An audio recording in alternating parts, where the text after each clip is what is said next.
মুসলমান দাওয়াত খাওয়া সুন্নত মেনে নিয়েছেন, আপনি মুসলমান ভাত খাওয়ার পরে মিষ্টি খেলে সুন্নত ভেবে নিয়েছেন, ঈদের দিনে চোখে শর্মা দিয়ে আতর মেরে যাওয়াটা সুন্নত মনে করে নিলেন। কখনো কি ভেবেছেন যে রাষ্ট্রনায়ক হওয়াটাও সুন্নত, প্রধান হওয়াটাও সুন্নত, এমএলএ হওয়া সুন্নত, এমপি হওয়া সুন্নত, পার্লামেন্টে জায়গা দখল করা সুন্নত? কখনো ভেবেছেন রাজ ক্ষমতা দখল করাটাও একটা সুন্নত? আল্লাহ রসুলের সাহাবারা তো রাষ্ট্রনায়ক ছিলেন। হযরত ওমর ফারুক রাদিয়াল্লাহু তাআলা আনহুর নেতৃত্বে তখন বাঘে ছাগল একসাথে পানি খেত। কি বলেন? তারা ন্যায় এবং ইনসাফের সাথে নেতৃত্ব দিয়েছেন, রাষ্ট্র পরিচালনা করেছেন। রাতের অন্ধকারে হযরত ওমর দুয়ারে দুয়ারে ঘুরতেন যে আমার এলাকার বাসিন্দারা, আমার রাষ্ট্রের সিটিজেনরা কেমন আছে। হযরত সালমান ফার্সি রাদিয়াল্লাহু তাআলা আনহু মাদায়েনের গভর্নর ছিলেন।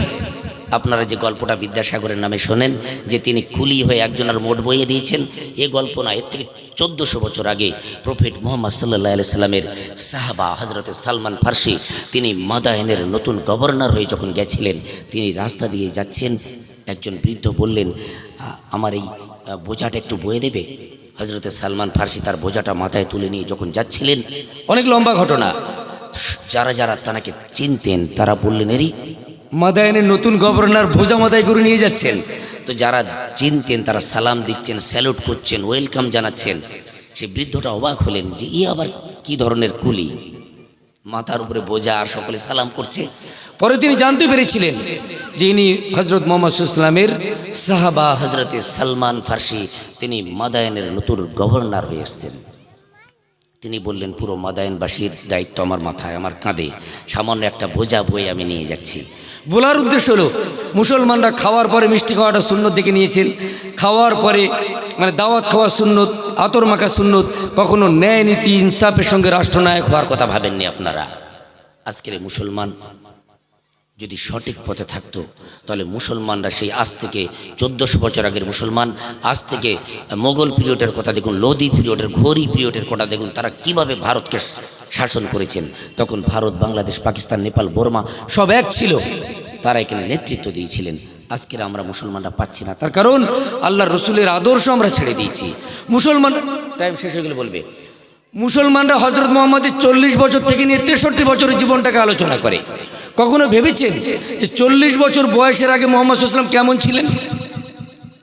তখন তিনি নবী হননি, প্রফেট হননি, তার প্রতি কিতাব নাজিল হয়নি। 40 বছরের আগে যুবক মুহাম্মদ কেমন ছিলেন? তখন সমগ্র আরব তাকে আল আমিন বলতেন, সাদিকুল আমিন বলতেন, বিশ্বাসভাজন ছিলেন। নবুয়ত পাওয়ার পরে তার শত্রু সংখ্যা বেড়ে গিয়েছিল, কিন্তু নবী হওয়ার আগে সমগ্র আরববাসীরা তাকে মেনে নিয়েছিলেন। কারণ কি ছিল? কারণ ছিল প্রফেট মুহাম্মদ সাল্লাল্লাহু আলাইহি ওয়াসাল্লাম একজন সোশ্যাল ওয়ার্কার ছিলেন, একজন সমাজ সেবক ছিলেন। একটা ছোট্ট ঘটনা বলেই শেষ করব। যখন তিনি শূন্যে, নবুয়ত পাওয়ার আগে শূন্যে কাউকে দুলতে দেখলেন আকাশ এবং এই জমিনের মাঝখানে, তিনি ভয় পেয়ে গেলেন। আর বাড়িতে এসে মা খাদিজাকে বললেন, জাম্মিলুনি জাম্মিলুনি, আমাকে কম্বল আবৃত করো, আমাকে চাদর দিয়ে ঢেকে দাও, আমার ভয় পাচ্ছে। খাদিজা বললেন, কি দেখেছেন আপনি? বললেন, আমি শূন্যে কাউকে দোল খেতে দেখেছি। মা খাদিজা বললেন, ভয় পাওয়ার কোনো কারণ নেই, আমার চাচাতো ভাই বা ফুফাতো ভাই ওয়ারাকা বিন নওফেল, তিনি আসমানি কিতাবের পণ্ডিত, তিনি বলে দিতে পারবেন আপনি কি দেখেছেন। শেষমেশ ওয়ারাকা বিন নওফেলের কাছে গেলেন। অনেক লম্বা ঘটনা, আমি ঘটনায় যাব না, বুখারী শরীফের মধ্যে এসেছে। মা খাদিজা তখন কটা কথা বলেছিলেন, যা আমার বিশ্বাস উপরওয়ালা কোনোদিন আপনাকে অনিষ্ট করবেন না, ক্ষতি করবেন না।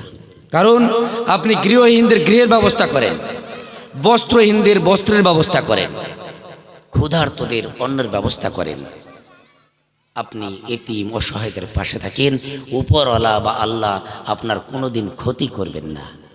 কথা বুঝে এসছে? এই যে গরিবদের পাশে থাকা, অনাথদের পাশে থাকা, গৃহহীনদের গৃহের ব্যবস্থা করে চ্যারিটি কাজ, সোশ্যাল ওয়ার্কার হিসাবে তিনি সমগ্র আরববাসীর পাশে তিনি ছিলেন। সেই কথা রেফারেন্সে মা খাদিজা বললেন যে হ্যাঁ, আল্লাহ আপনাকে কোনোদিন ক্ষতি করবেন না। আজকের মুসলমানদের পয়সা হলে বারবার উমরা করতে চলে যাচ্ছে, মুসলমানদের পয়সা হলে বারবার হজ করতে চলে যাচ্ছে। হজ উমরা করা একটা ভালো দিক, এটা ইবাদত বন্দিগির ব্যাপার। কিন্তু কখনো ভেবেছেন যে পাশের ওই ঝুপড়িপট্টির মধ্যে যে থাকে তার বাড়িতে বর্ষার সময় পানি পড়ে? কখনো ভেবেছেন যে আমার পাশের বাড়ির একজন ভাই তার কন্যা দায়গ্রস্ত, তার কন্যাকে বিয়ে দিতে পারছে না?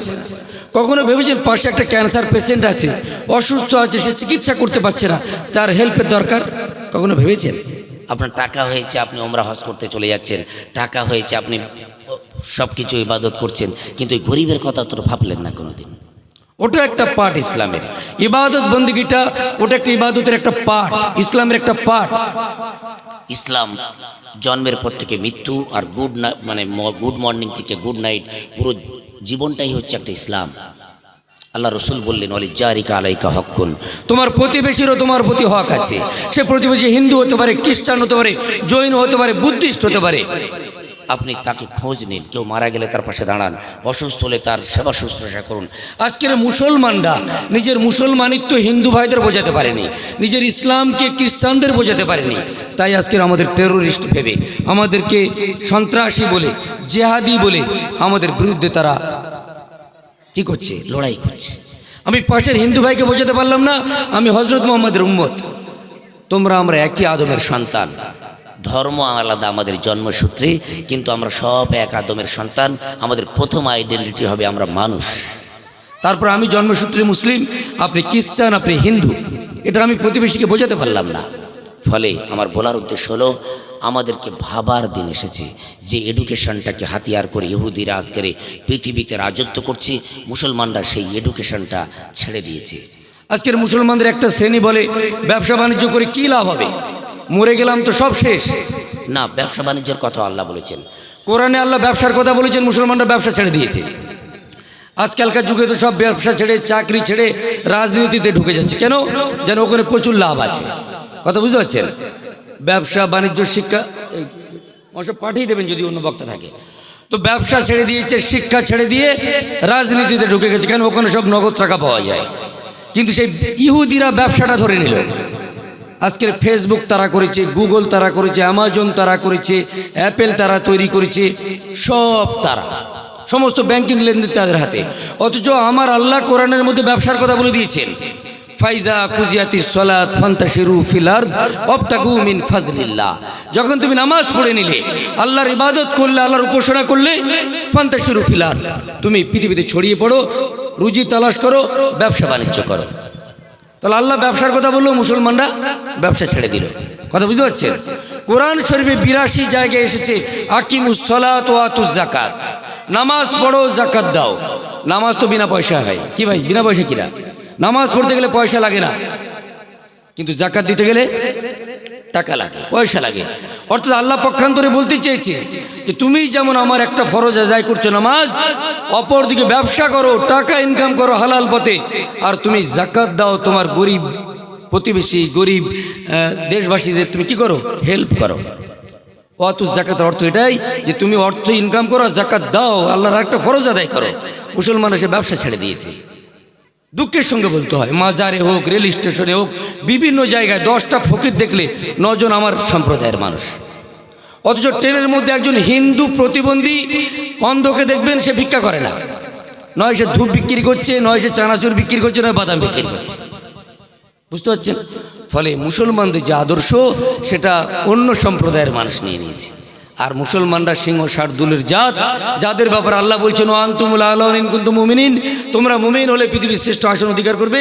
সেই মুসলমান তাদের টুপি ছেড়ে দেওয়ার পরে পায়ের জুতো মাথায় উঠে গেছে।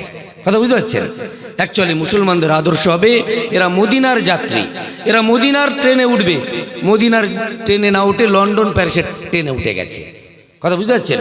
যাবো শিয়ালদায়, উঠে পড়ছি লক্ষ্মীকান্তপুরের ট্রেনে, তাহলে কী হবে? তো একমাত্র মুসলমানদের যে আদর্শ, যে ক্রাইটেরিয়া থাকা দরকার, বর্তমানে মুসলমানদের মধ্যে নেই। সেই জন্য আমি বারবার বলি, আমার আপনার সন্তানদেরকে ধর্মশিক্ষার পাশাপাশি আধুনিক শিক্ষা শিক্ষিত করবেন। আমাদের এলাকায় হাফেজ মাওলানা মৌলভী, অনেকে ভাবছে প্রচুর মাওলানা মৌলভী হয়ে গেছে, কিন্তু প্রচুর মাওলানা মৌলভী হয়নি। 2005 সালে রাজেন্দ্র সাচারের রিপোর্ট অনুযায়ী অল ওভার ইন্ডিয়াতে মাত্র 2% বাচ্চা মাদ্রাসায় পড়ে। মানে 98টা বাচ্চা আমার আপনার ঘরের, তারা স্কুল কলেজে পড়ে, ইটভাটায় কাজ করে, শিশু শ্রমিক, ব্যাগের কাজ করে, গ্লাভসের কাজ করে, 98টা বাচ্চা, আর 2টো বাচ্চা মাদ্রাসায় পড়ে। তাও যদি হিসাব করে দেখেন যে এই মাখালতলা বা এই অঞ্চলে যদি 40,000 লোক থাকে, তাহলে 2% হলে অনেক মৌলানা মৌলবি হওয়া দরকার, কিন্তু অতটা নেই। তারপরেও সরকারের মাথা ব্যথা এই মৌলানা মৌলবীদের নিয়ে, এদের ভবিষ্যৎ নষ্ট, এদের এই নষ্ট তাই নষ্ট। আমরা বলি যে না, মৌলানা মৌলবীরা ভালোই আছে, এরা সাদা জামা পাঞ্জাবি পরে, আতর মাকে, গ্রামের বড় মুরগি খায়, বড় মাছ খায়, আলহামদুলিল্লাহ এরা খুব ভালো আছে। সরকার বাহাদুরকে আমরা বলি যে 98% যে বাচ্চারা যারা অন্যান্য স্কুল কলেজে পড়ে, আপনারা তাদের নিয়ে ভাবুন, তাদের বেকারটা নষ্ট। আজকের বিএ পাশ করে, এমএ পাশ করে, বিএড করে, ডিএলএড করে তারা চাকরি পাচ্ছে না, তাদের চাকরি বিক্রি করে খেয়ে নেওয়া হচ্ছে। বছরকে বছর তারা কলকাতার রাজপথে শুয়ে পড়ে রয়েছে। তাহলে সরকার কেবল মৌলানা মৌলবীদের নিয়ে মেকি কান্না কাঁদে, এদের ভবিষ্যৎ নষ্ট, এদের ভবিষ্যৎ নষ্ট নয়। আলহামদুলিল্লাহ, রব্বানা আতিনা ফিদ দুনিয়া হাসানা, দুনিয়ার মঙ্গলে এরা আছে, অফিল আখেরাতে হাসেনা, আখেরাতের মঙ্গলে